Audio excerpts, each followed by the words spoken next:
দেখেন myreseller.com-এর রেজিস্ট্রেশনের একটা সহজ নিয়ম আপনাদেরকে দেখে দিই, অনেকে অনেক কঠিন মনে করেন। এই যে এখানে ঢুকে দেখলেন যে আপনি myreseller.com জিনিসটা কপি করে এখানে নিয়ে এসে পাস্ট করে দেবেন জাস্ট .com। এই যে myreseller.com-এ আমি প্রবেশ করলাম।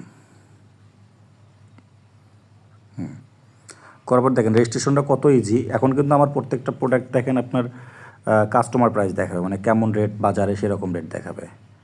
এই যে ক্লিক করেন, দেখেন যে রেটটা বেশি দেখাচ্ছে, প্রত্যেকটা প্রোডাক্টের রেট বেশি দেখাবে। যখন আপনি রেজিস্ট্রেশন করবেন যেখানে ক্লিক করলে রেজিস্ট্রেশন হবে, রেজিস্টার, এখানে একটা ইমেল দেবেন। ধর আমি একটা ইমেল দিচ্ছি,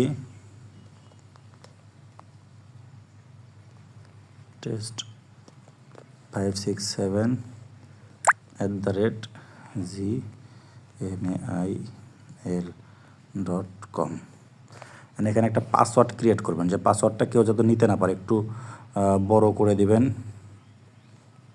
যে এখানে যে মিডিয়াম মানের পাসওয়ার্ড হচ্ছে, স্ট্রং হয়েছে আমার পাসওয়ার্ডটা এখন। হ্যাঁ, এখানে দেবেন হচ্ছে অ্যাডমিন, যে অ্যাডমিন এখানে লেখাই আছে। তারপর নেম দিবেন, আপনার নাম যেটা সেটা দিবেন, আর আপনার ডিস্ট্রিক্ট যেটা সেটা দিবেন। আমি টেস্টের জন্য দিচ্ছি তাই টেস্ট লিখে দিচ্ছি সবগুলোতে, ঠিক আছে। যে রেজিস্টারে ক্লিক করবেন। দেখুন এখন আপনার আইডিটা হচ্ছে পেন্ডিং করা আছে, ঠিক আছে।